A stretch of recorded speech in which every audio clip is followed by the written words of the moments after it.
This is Miss Freed, and I am here to talk with you about the Academic Planning Guide, otherwise known as the APG.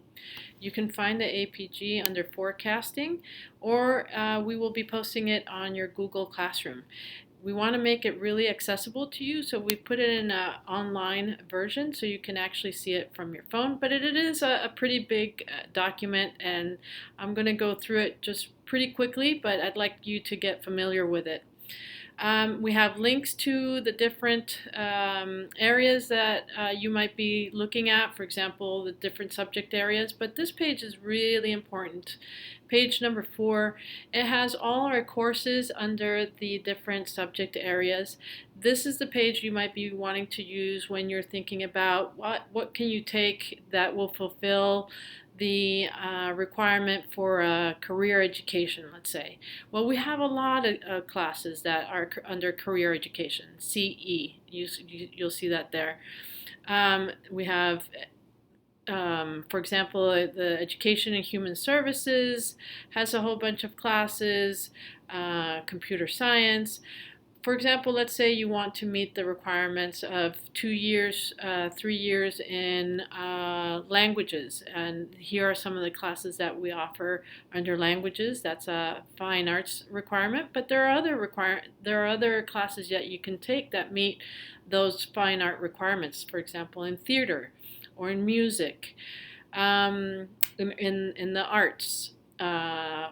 Let's say the fine arts would be ceramics. So this will guide you in choosing those courses that you need to meet the high school diploma requirements.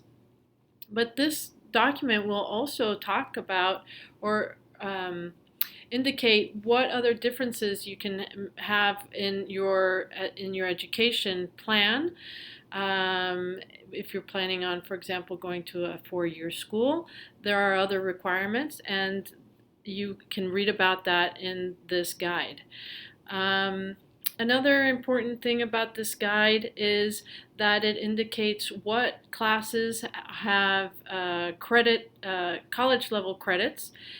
This is another important page right here. We have about 40 different classes that meet college level requirements, and so you can dual enroll and get your money's worth and move forward towards getting some college level classes while taking classes here. So if you're interested in any of these classes, it will be very, very important that you take a look at the prerequisites and recommendations that you might need to be able to get into those classes. So let's say film is art. Film is art is under the English department, so I'm going to go quickly over here to the first page under English, and we're going to look for it together. Most pages start off, subject areas start off with the sequence, so this is something that you might want to get familiar with. But we were looking for film as art.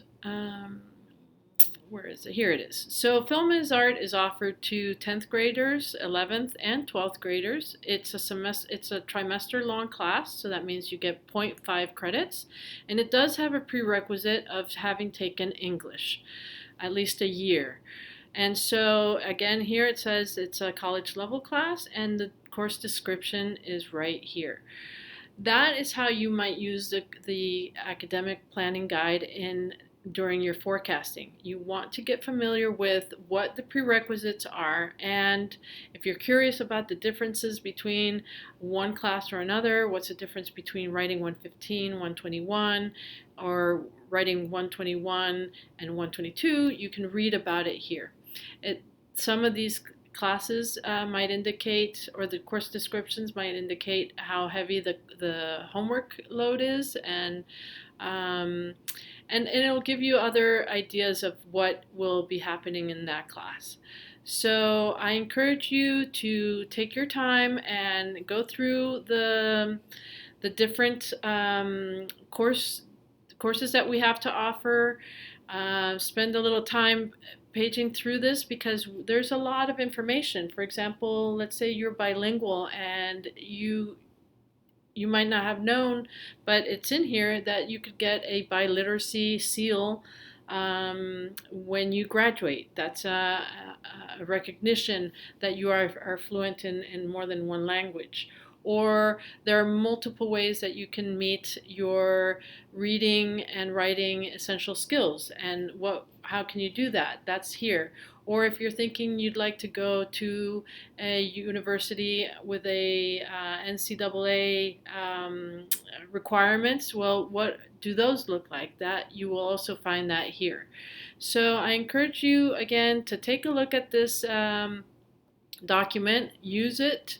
We use it all the time as counselors, and it will help inform you on what you need to do while you're here, how to create a good education plan, which we will help you with, and